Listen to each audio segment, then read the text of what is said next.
नमस्कार। पश्चिम बंगाल में शुवेंदु अधिकारी के सीएम बनते ही ताबड़तोड़ एक्शन शुरू हो गया है। जितने भी लापरवाह अधिकारी कर्मचारी हैं उन पर एक्शन लिया जा रहा है। तो दूसरी तरफ बंगाल में अब एनआईए ईडी ताबड़तोड़ छापेमारी कर रही है। एक तरफ ईडी टीएमसी के घोटालेबाजी नेताओं को सबक सिखा रही है, तो दूसरी तरफ एनआईए के जरिए बहुत बड़ा एक्शन मालदा की उस घटना पर लिया गया है जिसमें बीते दिनों न्यायिक अधिकारियों को बंधक बनाने का मामला सामने आया था। एनआईए की इस कार्रवाई ने ममता के खेमे में हड़कंप मचा दिया है, क्योंकि एक तरफ ममता हार के जख्म से अभी भरी नहीं है तो वहीं पार्टी में खलबली मची हुई है। तमाम नेता विरोध कर बगावत कर पार्टी से इस्तीफा देकर भाग रहे हैं, तो दूसरी तरफ अब केंद्रीय जांच एजेंसी ने ममता के घोटालेबाज नेताओं को पकड़ना शुरू कर दिया है। और इसी बीच एनआईए का यह बड़ा एक्शन सामने आया है। दरअसल पश्चिम बंगाल की राजनीति में दशकों से एक अलिखित नियम चल आ रहा था, जो हुआ सो हुआ। चुनाव से पहले की हिंसा हो या चुनाव के बाद का तांडव, मरने वाले मर जाते थे, घर जलाने वाले के हौसले बुलंद रहते थे और पीड़ितों को न्याय के नाम पर केवल आश्वासन और खामोशी मिलती थी। प्रशासन और पुलिस की मिलीभगत से दोषियों पर कभी कोई ठोस कार्रवाई नहीं होती थी। लेकिन बीजेपी की सरकार बंगाल में बनते ही तस्वीर पूरी तरह बदलती दिख रही है। अब हिंसा करने वालों को यह एहसास कराया जा रहा है कि बख्शा नहीं जाएगा। छोटी हो या बड़ी, हर हिंसा की गहराई से जांच हो रही है और अपराधियों को सलाखों के पीछे भेजा जा रहा है। सबसे ज्यादा चर्चा मालदा हिंसा मामले की हो रही है। यह वही मामला है जिसमें न्यायिक अधिकारियों को बंधक बना लिया गया था। यह केवल एक भीड़ का गुस्सा नहीं था, बल्कि न्यायपालिका पर दबाव बनाने की एक सोची समझी साजिश थी। दरअसल सुप्रीम कोर्ट ने ममता बनर्जी की सरकार की आपत्तियों को दरकिनार करते हुए कुछ महत्वपूर्ण जिम्मेदारियां न्यायिक अधिकारियों को सौंपी थी। इससे नाराज होकर टीएमसी के समर्थक और स्थानीय नेताओं ने उन अधिकारियों को ही बंदी बना लिया। भीड़ ने वीडियो दफ्तर के सामने सड़क जाम कर दी और दहशत का माहौल पैदा कर दिया। यदि उस समय स्थिति और बिगड़ती तो जान माल का भी नुकसान हो सकता था। इस मामले की गंभीरता को देखते हुए इसकी जांच एनआईए को सौंपी गई है। एनआईए की कार्रवाई ने राजनीतिक माहौल को और गर्म कर दिया है। एनआईए ने 2 लोगों को गिरफ्तार किया है जिनका संबंध ममता बनर्जी की पार्टी टीएमसी से बताया जा रहा है। गिरफ्तार किए गए लोगों में शरुल शेख और यूसुफ शेख के नाम सामने आए हैं। एक स्थानीय ब्लॉक स्तर का नेता है तो दूसरा क्षेत्रीय पदाधिकारी के तौर पर काम करता था। शरुल शेख का सूरजपुर अस्पताल के पास एक नर्सिंग होम भी है, जिसके सामने विरोध प्रदर्शन की आड़ में यह पूरा हंगामा शुरू हुआ था। जांच एजेंसियों का दावा है कि हिंसा भड़काने और भीड़ जुटाने में इसकी भूमिका की जांच की जा रही है। जब यह घटना हुई थी तब ममता बनर्जी और उनकी सरकार ने पूरी तरह से अनजान बनने का नाटक किया था। बयान दिए गए कि हमें कुछ नहीं पता, यह चुनाव आयोग की जिम्मेदारी है। लेकिन आज जब उनके ब्लॉक और क्षेत्र अध्यक्ष को गिरफ्तार हो रहे हैं तो यह स्पष्ट है कि हिंसा की जड़ें सत्ता की गलियों तक फैली हुई थी।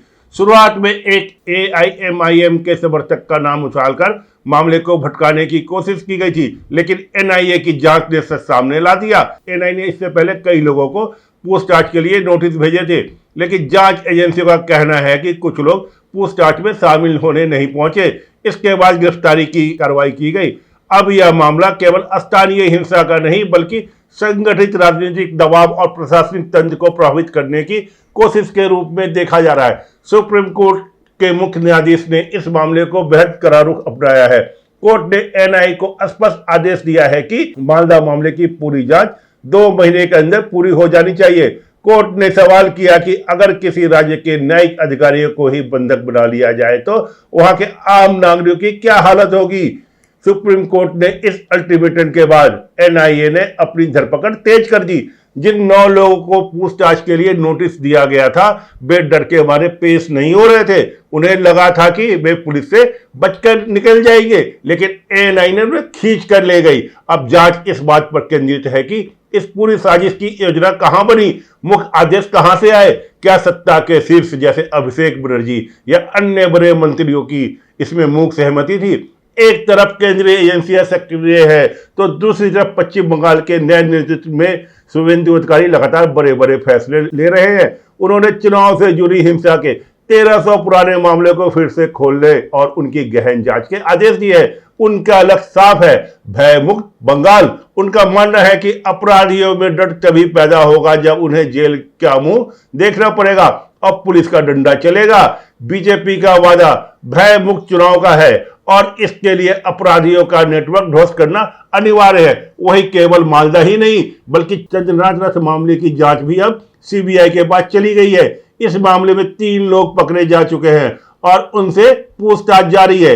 एनआईए और सीबीआई मिलकर यह पता लगा रहे हैं कि बंगाल में होने वाली इस सुनियोजित हिंसाओं का ट्रिगर कौन दबाता था, मकसद क्या था, फंडिंग कहां से आई, प्लानिंग किस स्तर पर हुई। बंगाल की राजनीति में यह मुद्दा इसलिए भी महत्वपूर्ण बन गया है क्योंकि चुनाव हिंसा वहां लंबे समय से एक बड़ा विषय रहा है। हर चुनाव के बाद आरोप लगते रहे हैं कि राजनीतिक कार्यकर्ताओं पर हमले हुए, घर जलाए गए और विरोधी दलों के समर्थकों को डराने की कोशिश की गई। लेकिन इस बार चुनाव एजेंसियों की सक्रियता ने माहौल बदल दिया। पश्चिम बंगाल में हिंसा के साथ साथ घुसपैठ एक गंभीर समस्या रही है। ममता बनर्जी की सरकार ने वर्षों तक सीमा पर बाराबंदी फेंसिंग के काम को अटकाए रखा। जमीन अधिग्रहण का मुद्दा राज्य का विषय है लेकिन उन्होंने कभी जमीन नहीं दिया जिसे बहाना बनाकर घुसपैठियों के रास्ते खुले रखे गए थे। अब शुभेंदु अधिकारी ने आदेश दिया है कि अगले 45 से 50 दिनों के भीतर केंद्र सरकार को बाराबंदी के लिए आवश्यक जमीन सौंप दी जाएगी। यह घुसपैठियों और उनके मददगारों के लिए सबसे बड़ा झटका है। भारत की बाराबंदी की खबर सुनते ही सीमा पर बांग्लादेश में भी खलबली मच गई। बांग्लादेश के प्रधानमंत्री के सलाहकार हुमायूं कबीर ने तो धमकी भरे लहजे में कहा कि वे सीमा पर पुशबैक या मौतों को बर्दाश्त नहीं करेंगे। उन्होंने यहां तक कहा कि बांग्लादेश कांटेदार तारों से डरता नहीं है। यह बयानबाजी वैसे ही है जैसे कभी पश्चिम बंगाल की क्षेत्रीय पार्टियां किया करती थी। बांग्लादेश के इस बौखलाहट के पीछे एक ठोस कारण है, आर्थिक और जनसांख्यिक बोझ। वर्षों से बांग्लादेश घुसपैठों का इस्तेमाल बांग्लादेश की डेमोग्राफी बदलने और हिंदू आबादी को डराकर भगाने के लिए किया गया। बांग्लादेश के लिए यह मुफीद था कि उसकी जनता का एक बड़ा हिस्सा भारत के संसाधनों पर पड़ रहा था और उसकी निष्ठा बांग्लादेश की ओर बनी हुई थी। बंगाल की पिछली सरकारों ने इन घुसपैठियों को आधार कार्ड और राशन कार्ड मुहैया कराकर अपने वोट बैंक बनाया। जब भारत ने इस रैकेट को खत्म करना शुरू किया तो सीमा सील करने की दिशा में कदम बढ़ाया तो बांग्लादेश को डर लगने लगा है कि अब उसे अपनी जनता का बोझ खुद उठाना पड़ेगा। पश्चिम बंगाल में घुसपैठ और नागरिकता का मुद्दा कोई नया नहीं है। लंबे समय से यह राज्य की राजनीति का बड़ा चुनाव मुद्दा रहा है। भाजपा लगातार आरोप लगाती रही है कि अवैध घुसपैठियों को राजनीतिक संरक्षण दिया गया ताकि वोट बैंक मजबूत किया जा सके। वही टीएमसी इन आरोपों को राजनीतिक प्रचार बताती रही है।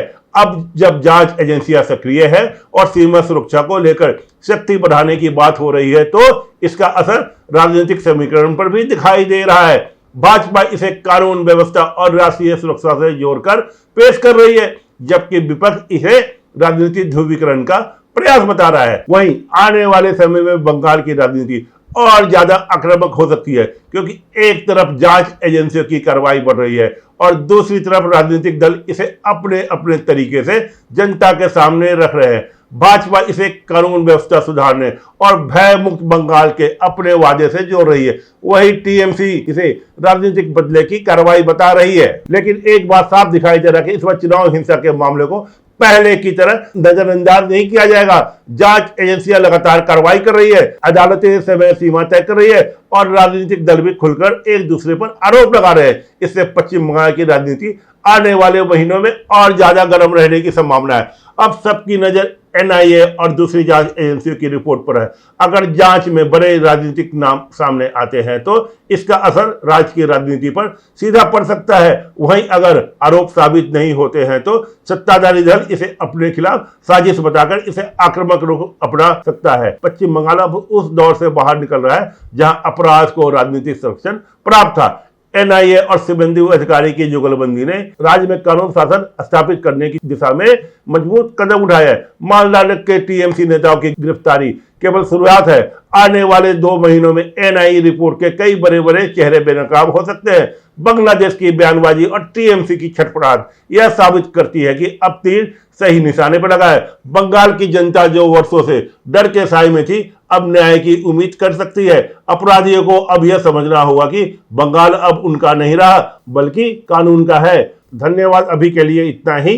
देखते रहिए पब्लिक न्यूज, जहां हर खबर होती है सीधी और बेबाक। ताज़ा खबरों से जुड़े रहने के लिए हमारे चैनल को सब्सक्राइब करें और बेल आइकन को दबाना ना भूलें ताकि हर खबर की नोटिफिकेशन आपको मिलती रहे।